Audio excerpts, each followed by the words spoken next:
Isang grupong nagmamonitor ng mga infrastruktura ng gobyerno ang nag-inspeksyon sa C5 Road. Hindi raw pasok sa international standards ang bakod o rail guard ng flyover nito. Ang ilan pang mga sira at maling pagkakagawa sa kalsada, sinita rin ng grupo.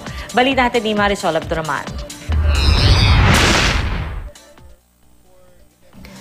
Kasunod ng pagkahulog ng isang shuttle mula sa Skyway matapos ang pangbangga rito ng isang SUV na hindi naman bago at dati nang nangyari, mga bakod o rail guard ng flyover papasok sa Bonifacio Global City ang isa sa mga sinuri ng grupong InfraWatch na mag-inspeksyon sa C5 Road. Ang taas nito hindi raw pasok sa international standards na dapat ay 42 inches para hindi mahulog ang mga sasakyan.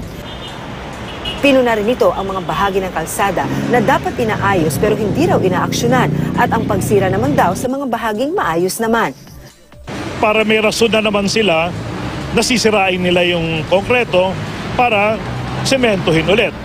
So, ganyan talaga ang modus operandi o ang racket ng DPWH.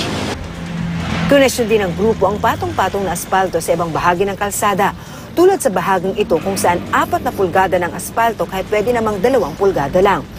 Pero hindi kailangan yon.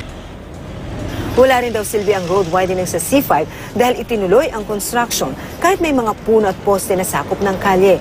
Tila sayang din daw ang 80 million peso service road na ito. Ito ang service road na ginawa dito sa C5 sa Taguig noong 2012. Nasa tingin ng grupong InfraWatch, pagsasayang lamang sa kaban ng bayan. Bukod sa hindi raw gaanong nadadaanan ng kalsada, overpriced pa raw ito. So dapat at most sa 30 million ka lang. So doble-doble o triple yung paglustay talaga ng pera ng bayan. Wala sa DPWH Secretary Rogelio Singson nang puntahan namin at wala rin tugon kahit ng aming tawagan para hingan ng pahayag sa mga sinabi ng InfraWatch. Marisol Abduraman, GMA News.